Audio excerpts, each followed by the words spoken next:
Timu ya waandishi wa habari mkoa wa Mwanza imeendeleza wimbi la ushindi katika michezo ya kirafiki ya kujiandaa na ziara ya kimichezo mkoani Tabora dhidi ya timu ya watumishi wa mkoa huo utakaofanyika Februari 27 mwaka huu.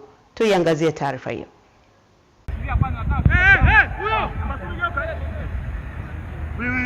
Tunaomba sana mashabiki watuunge mkono, na kama kuna wengine ambao tutaweza kusafiri nao tarehe 27 kwenda kucheza mchezo huo watuunge mkono, na vile vile tunaomba mashabiki wa mkoa wa Tabora wajitokeze kwa wingi sana.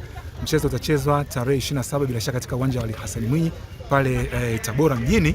Tunaomba wajitokeze kwa wingi, Mheshimiwa mkuu wa mkoa wa Tabora ajitokeze pale, lakini pia watumishi wote, mkurugenzi, wakuu wa wilaya, kwa sababu sisi tunakuja kutoa kichapo na tunatarajia katika mchezo huo tuweze kuona sio mkuu wa mkoa, mkuu wa wilaya, wabunge wa mkoa wa Tabora, lakini pia watumishi wa vitengo mbalimbali, vijana wadogo waingie mle, lakini zaidi tunataka tuone watumishi. Nahodha wa timu ya waandishi wa habari mkoa wa Mwanza Bernard James wakiwa kwenye uwanja wa CCM Kirumba jijini Mwanza kucheza mchezo wa kirafiki dhidi ya timu ya TRA Mwanza, amesema wanaendelea vema na maandalizi ya ziara hiyo na kuwaomba wadau na taasisi kujitokeza kuisaidia. Tumeshashinda game 3. Nimesema wasafirishaji au bodaboda tumewafunga magoli 3-2.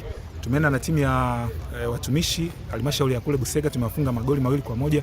Hawa leo TRA tumewafunga magoli 2-1 na walikuwa wamejiandaa vizuri. Kwa hiyo maandalizi ni mazuri. Kilichobaki sasa hivi ni vitu kama tuweze kupata support ya usafiri, lakini pia vitu vidogo dawa pamoja na jezi tukacheze mchezo. Maandalizi kwa ajili ya uwanjani.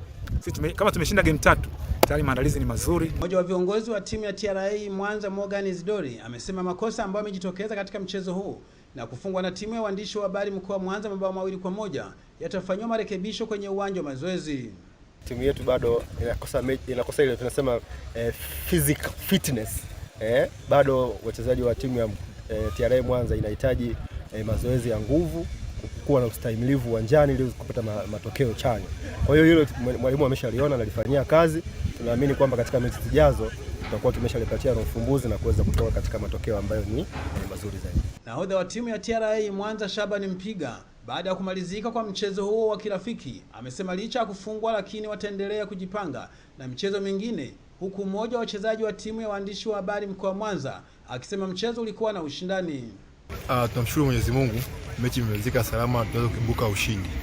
Kwa hiyo bado turudi katika uwanja wa mazoezi kuendelea kujipua kwa ajili ya mechi zinazokuja mbeleni. Ndio ulikuwa mzuri sana. Wenzetu walikuwa timu nzuri, ni makosa madogo yamepelekea makosa tukapata ushindi wa goli 2. Kwa hiyo turudi na sisi kujipanga kurekebisha mapungufu yetu. Kabla ya kufanya ziara hiyo, timu ya waandishi wa habari mkoa wa Mwanza itacheza michezo mingi ya kirafiki ili kukiweka vizuri kikosi hicho ili kifanye vizuri mkoani Tabora. Wilson Elisha, Star TV, Mwanza. Mwisho wa